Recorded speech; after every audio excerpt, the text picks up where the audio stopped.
یعنی کہ چوغا آپ سمجھ سکتے ہیں کہ جسم کو پوری طرح سے ڈانپ لیتا تھا، اور یہ بھی گون کی طرح ہوتا تھا، اس کے بازو ہوتے تھے. لیکن جو ہم اس سے پیچھے دیکھتے ہیں تو وہ جو روایت ہے وہ بتاتے ہیں کہ اس کے جو ایک سائڈ کا بازو نہیں ہوتا تھا، لیکن یہ جو بوکل مون ہے اس کے یہ گون نما ہوتا تھا اور اس کے جو تھے بازو ہوتے تھے.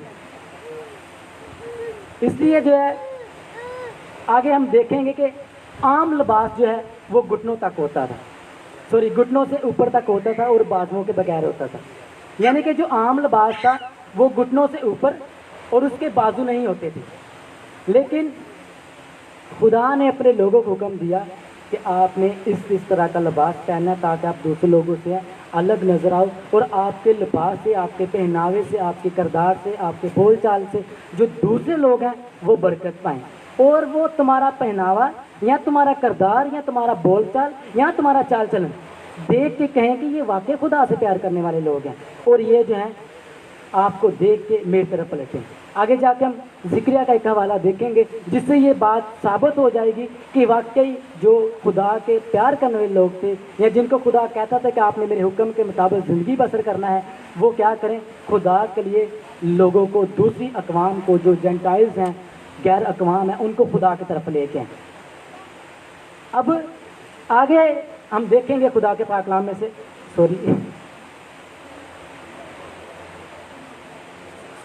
مجھے لگ رہا ہے کہ اچھا جی، آگے جو ہے وہ ہے برقع. برقع شاید ہم نے کبھی پہنا نہیں ہے، لیکن ہمارے جو کمپیریٹیو مذہب ہے ہم ان کے بارے میں جانتے ہیں کہ وہ جو ہے اس کا استعمال کرتے ہیں. اب اس کا جو ذکر ہے وہ ہمیں حزقیل کی کتاب میں ملتا ہے. اگر آپ پڑھنا چاہتے ہیں تو ٹھیک ہے، اگر لکھنا چاہتے ہیں تو میں آپ کو حوالہ بتاتا ہوں. حزقیل اس کا 13 باب ہے اور اس کی 18ویں آیت ہے. اب اس کے لیے جو عبرانی لفظ استعمال ہوا ہے وہ ہے مسپاخوس. اس کا جو مادہ ہے وہ ہے صافق.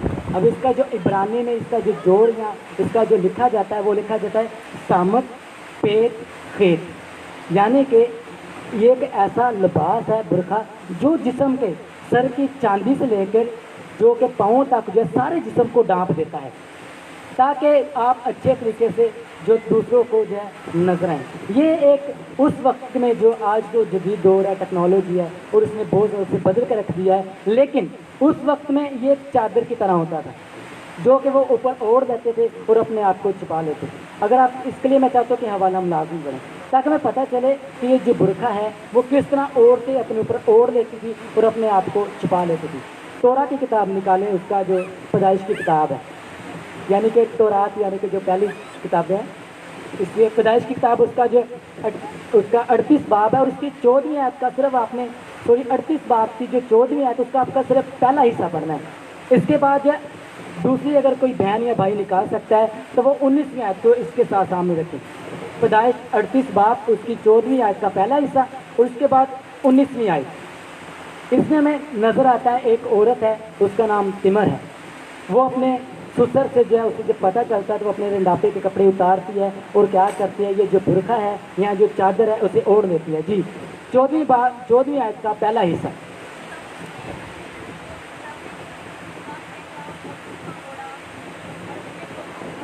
جی اس میں ہمیں پتہ چلتا ہے کہ اس نے اپنے رنڈاپے کے کپڑے اتارے. جیسا کہ میں نے آپ کو بتایا کہ اس دور میں جو برقع ہوتا تھا وہ جتنا کہ آج جدید دور ہے اور آج چیز موجود ہے، اس وقت ایسا نہیں ہوتا تھا. لیکن اس دور میں وہ کیا کرتے تھے، یہ ایک بڑی چادر سی ہوتی تھی اور اس سے کیا کرتے تھے جی اپنے اوپر اوڑھ دیتے تھے. یہاں پہ جو تمر ہے وہ بھی ایسے ہی کرتی ہے. جب اسے پتہ چل رہا ہے کہ اس کا سسر آ رہا ہے تو وہ اپنے رنڈاپے کے کپڑے اتار دیتی ہے اور کیا کرتی ہے، اس چادر کو، اس برقعے کو اوپر پہن لیتی ہے. جی 19ویں آیت.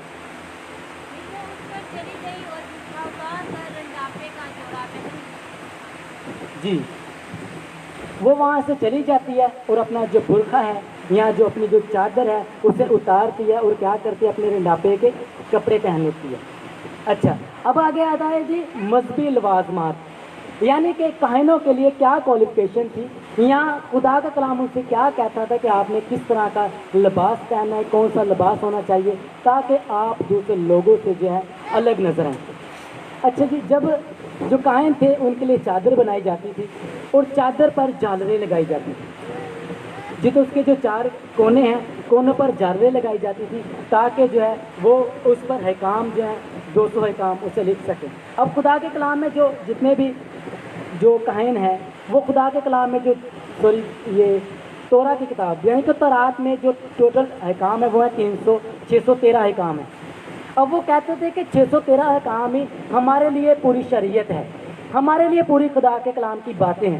اور وہ کیا کرتے تھے جی، ان پہ 613 احکام کو اپنے سامنے رکھتے تھے۔ اس میں جو منفی احکام تھے وہ تھے 365، اور جو ان کے ماننے والے ہیں جن کو وہ زیادہ ترجیح دیتے تھے وہ تھے 248۔ اب وہ ان کو اس طرح ڈیوائڈ کر لیتے ہیں، اور جب بھی وہ کوئی چادر بناتے ہیں تو اس کی جو جالریں ہیں اس پہ کیا کرتے ہیں، آسمانی رنگ یعنی کہ نیلے رنگ سے جو ہے وہ پھول پتیاں جو ہے 8 ڈوریوں سے پھول پتیاں بناتے ہیں، 8 ڈوریوں سے پھول پتیاں بناتے ہیں، اور اس کو 5 گریں دیتے ہیں تاکہ وہ کیا چادر جو ہے پوری ہو سکے۔ اور وہ اس چادر کو اوڑھتے تھے اور کہتے تھے کہ خدا نے ہمیں ساری شریعت دے دی ہے، اب ہمارا فرض ہے کہ ہم ان حکام کے نیچے ہیں، ہمارا فرض ہے کہ ہم خدا کے بتائے ہوئے راستوں پہ چلیں، یعنی کہ جتنے بھی کام ہیں۔ اگر آپ اس کے لیے مزید تحقیق کرنا چاہتے ہیں، یہاں کلام کے بارے میں سیکھنا چاہتے ہیں، تو آپ تالمود میں جب آپ اس میں سبت کا دیکھیں گے، سبت کے اس میں کافی سارے اس کا مواد دیا گیا ہے، تو اس میں آپ کو بڑی ڈیٹیل کے ساتھ ایک ایک جو چیز ہے جتنے بھی یعنی کہ 613 احکام ہیں ان کے بارے میں آپ کو ترتیب سے ایک لسٹ مل جائے گی، یعنی کہ گانٹ نہ دینا، پانی نہ پلانا، چولہے کے پاس نہ جانا، ایون کہ جتنے بھی ان کے کام تھے 613 جو احکام تھے ان میں وہ اس میں بتاتا ہے کہ یہ جو ترتیب ہے اس کو آپ ڈیٹیل کے ساتھ اگر اسٹڈی کرنا چاہتے ہیں تو آپ کر سکتے ہیں۔ اب یہ جو جالر کا مقصد کیا تھا، یہ جو چادر بناتے تھے اسے اوڑھتے تھے، اس کا مقصد کیا تھا؟ اس کا مقصد تھا کہ خدا کے حکموں کو پورا کیا جائے، اس کا مقصد تھا کہ وہ اپنے آپ کو خدا کے کلام کے مطابق پیش کریں، اس کا مقصد یہ تھا کہ وہ خدا کے حضور میں جب جائیں تو کوئی بھی اپنی زندگی میں کوئی ایسی بات کو چھوڑ کر نہ جائیں جس کے وجہ سے ہمیں سزا ملے۔ جیسا کہ ہمیں نظر آتا ہے کہ پرانے دور میں جب بھی کاہن قربانی کرتے تھے یا کوئی عام شخص سال میں اپنی خطاؤں کی قربانی لے کے جاتا تھا تو اس کے جسم کے ساتھ کیا کی جاتی تھی، گینٹیاں باندھی جاتی تھی۔ جب تک وہ اندر جاتا تھا اور اس کے جسم سے گینٹیاں جو ہے وہ ہلتی رہتی تھی، اور وہ کیا تھا جی، پتہ چلتا کہ ابھی تک جو شخص ہے وہ زندہ ہے۔ اگر وہ گر کے مر جاتا تو رسوں سے اسے باہر کھینچ لیا جاتا تھا تاکہ پتہ چلے کہ وہ شخص جو ہے وہ مر چکا ہے۔ اب جو جالر پہ ہے جو 8 لال جو آسمانی رنگ کی ڈوریاں تھیں ان سے جو گریں لگائی جاتی تھیں وہ گریں یہ تھی کہ خدا نے جو ہمیں حکم دیے ہیں ہم ان کی پوری طرح سے پاسداری کرتے ہیں، ہم ان کی پابندی کرتے ہیں کہ ہم یہ جو باتیں ہیں ان پر پوری طرح سے جو ہے عمل کریں گے۔ اس کے بعد ہے تعویذ۔ اس دور میں کیا تھا کہ جب بھی کوئی 13 سال سے یہودی بچہ 13 سال سے اوپر کی عمر کا ہو جاتا، جب بھی شام کو یا صبح کو دعا کے لیے یا نماز کے لیے، یہاں پر میں سمجھوں گا کہ نماز جو ہے زیادہ موضوع لفظ ہے اگر بولا جائے تو وہ جب بھی یہودی جو بچے جو 13 سال کی عمر سے اوپر ہو جاتا وہ جب بھی صبح یا شام کو نماز کے لیے جاتا تو وہ اپنے سر پہ جو ہے وہ تعویذ جو ہے اسے باندھنا لازمی تھا، تاکہ وہ جب خدا کے حضور میں جائے تو اس پر حکام جو ہے لکھے ہوتے تھے، کچھ باتیں اس پر تحریر ہوتی تھی تاکہ وہ خدا کے حضور میں جائے اور اسے جو اپنے ذہن میں رکھے، اور جب بھی وہ اپنے ماتھے کو محسوس کرے کہ میرے ماتھے پہ تعویذ ہے اسے خدا کے حکام جو ہے وہ یاد ہوں۔ اب اس کے اندر 4 خانے بنائے جاتے تھے، اور 4 خانوں میں جو ہے 2 خانے بائیں طرف اور 2 خانے جو ہے دائیں طرف ہوتے تھے۔ اب ان میں حکام ڈالے جاتے تھے، جو دائیں جانب ہوتے تھے ان میں جو ہے خروج 13 باب اور اس کی پہلی آیت سے 10ویں آیت تک کا جو ہے مواد جب اگر آپ پڑھیں گے تو آپ کو پتہ چل جائے کہ اس میں کون کون سی باتیں ہیں جو کہ وہ اس تعویذ کے پہلے حصہ میں ڈالتے تھے۔ اب اس کے بعد جو دوسرا حصہ تھا بائیں جانب کی طرف ہی، اس تعویذ میں جو ہے وہ خروج 13 باب اور اس کی 12 اور 11 جو آیت ہیں ان کو لکھتے تھے۔ اس طرح جو دائیں جانب کا حصہ تھا تعویذ کا ان کو جو ماتھے پہ باندھا ہوتا تھا، اس طرح جو بائیں جانب کا جو حصہ تھا وہ پورا ہو جاتا تھا۔ اب دائیں جانب کے حصہ میں جو ہے وہ خدا کے حکام کو ڈالتے تھے، وہ حوالہ لیتے تھے استثنا میں سے، استثنا 6 باب اور اس کی 4 آیت سے 9ویں آیت تک، وہ یہ جو آیات تھی 4 آیت سے 9ویں آیت تک ان حوالہ جات کو اپنے جو دائیں طرف کا جو حصہ تھا وہاں پر باندھتے تھے، اور اس کے ساتھ جو ایک خانہ باقی رہ جاتا تھا اس میں استثنا کی کتاب اس کا 11واں باب اور اس کی جو 12 اور 13 آیت تھی اس کو لکھ کر جو اپنے ماتھے پہ باندھتے تھے، پیشانی پہ باندھتے تھے. تو خدا ان کو بتاتا ہے کہ آپ نے صرف اسے تعویذ میں نہیں رکھنا، لیکن اس کے ساتھ ساتھ وہ اپنی چوکھٹوں پر، اپنے بازوؤں پر، اپنے جو ہے گل کی چوکٹ ہے، گل کی اپنی پیشانی جو ہے، یعنی کہ وہ وہاں پر باندھتے تھے، تاکہ جب بھی ہم گزریں یا جب بھی ہم ان کو دیکھیں یا جب بھی ہم ان کو پڑھیں، ہمیں جو ہے وہ پتہ چلے کہ ہم خدا کے چنیدہ لوگ ہیں اور ہم نے کیا کرنا، اپنی زندگی جو ہے وہ خدا کے احکام کے مطابق بسر کرنی ہے. اگر ممکن ہو سکے تو انتظامیہ میں سے کہ بھائی مجھے پانی پلا دیں. اچھا جی، آگے خطرناک بات آتی ہے. یہ جو بات ہے یہ خطرناک، میں اس لیے کہہ رہا ہوں کہ اب تک ہم نے جتنی بھی باتوں کو دیکھا، چاہے وہ زیر جامہ، چاہے وہ پاجامہ، چاہے وہ کمر بند، چاہے وہ پٹکا، چاہے وہ دوپٹہ، چاہے وہ چادر، یہ جتنی بھی تھی یہ تھی مذہبی لوازمات یا جو خدا نے ان کو احکام دیے. اب آگے آتا ہے خواتین کا لباس. بات یہاں سے جو ہے صحیح طور سے شروع ہوتی ہے. اس کے لیے میں چاہتا ہوں کہ آپ ایک حوالہ کو ورد کریں. تیموتھیوس کے نام پر رسول کا پہلا خط ہے اور اس کا دوسرا باب ہے اور اس کی نویں آیت ہے. تیموتھیوس کے نام پر رسول کا خط، اس کا دوسرا باب اور اس کی نویں آیت.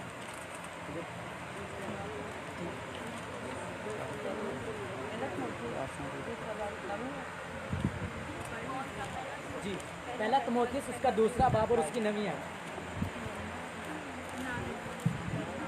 جی، نویں آیت. جی جی، جس کے لیے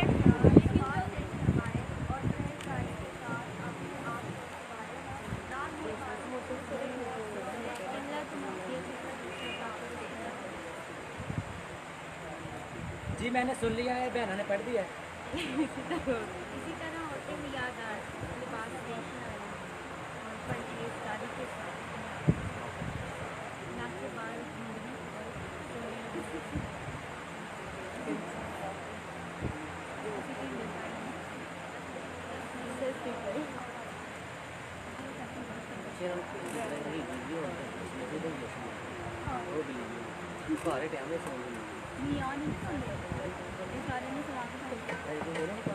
کیونکہ یہ حوالہ جو ہے بہت اہم تھا، اس لیے میں نے کہا کہ میں ایسے ایک بار ضروری بیتی کروں گا، کیونکہ بہت سارے بھائیوں تک بھی جو ہے آواز نہیں پہنچی اور بہت سی ہو سکتا ہے بہنوں تک بھی آواز نہ پہنچی ہو. لیکن جن کے پاس بائبل ہے وہ اس حوالہ کو پڑھ کے یا دیکھ کے ہر بات کو وہ سمجھتی ہوں. یہاں پر صرف بہنوں کے لباس کی بات نہیں ہے، یہاں پر بھائیوں کے بھی نمبر آئے گا. ابھی بھائیوں کا بھی نمبر ہے، نہ گھبرائیے کہ صرف بہنوں کی بات کر رہا ہوں. اچھا جی، یہ میں حوالہ آپ کے سامنے معذرت ہوگا، حوالہ پڑھوں گا. خدا کے پاک کلام میں لکھا ہے، اسی طرح عورتیں حیا دار لباس سے شرم اور پرہیزگاری کے ساتھ اپنے آپ کو سنوارے، نہ کہ بال گوندنے اور سونے اور موتیوں اور قیمتی پوشاک سے. آمین. یہاں پہ ہمیں خدا کے کلام میں نظر آتا ہے جو آج کے لیے کوالیفیکیشن ہے یا جو آج کے لیے خدا کا کلام ہمیں سکھاتا ہے، وہ یہ ہے کہ جو عورتیں ہیں یا جو بہنیں ہیں یا جو خواتین ہیں، ان کا لباس جو ہے وہ حیا دار ہونا چاہیے. پیچھے ہم نے وہ دیکھی تھی پرانے عہد نامہ کی، یا جو مذہبی لوازمات تھی یا جو خدا اپنے لوگوں سے چاہتا تھا کہ میرے لوگ اس طرح کا پہناوا پہنیں. اب بات آ رہی ہے مسیح یسوع کی. تو مجھے رومیو اس کا 13 باب، جب ہم اس کی 14ویں آیت کو نکالنا نہیں، جب ہم اس کی 14ویں آیت کو پڑھتے ہیں تو وہاں پہ لکھا کہ مسیح کو پہن لیں. اب مسیح کو ہم کس طرح پہن سکتے ہیں؟ ہمارے چال چلن سے، ہمارے کردار سے یہ باتیں جو ہیں نظر آنی چاہیے. اب جو ہے اس کے بارے میں آپ کو بتانا چاہتا ہوں کہ آثار قدیمہ اور لوکس کی جو تحریریں ہیں یا جو مذہبی دستاویز ہیں، جب وہ برآمد کی گئی تو وہاں پہ جو چیزیں نظر آتی ہیں یا جو تختیاں جنہوں پہ ان لوگوں نے دیکھا، جو تصویریں عمدہ تھیں یا نظر آئی، وہ یہ تھی کہ جتنی بھی عورتیں تھیں ان کا جو لباس تھا وہ حیادار تھا، حیادار لباس تھا. تو اب جو ہے یہ جو پوشاک ہے یہ نفیس پوشاک ہے. جب آپ حیادار لباس پہنتے ہیں تو سمجھ لیجیے کہ آپ جو ہے نفیس پوشاک کو پہنتے ہیں. حیادار لفظ کی جو بنیاد ہے وہ حیا پر ہے.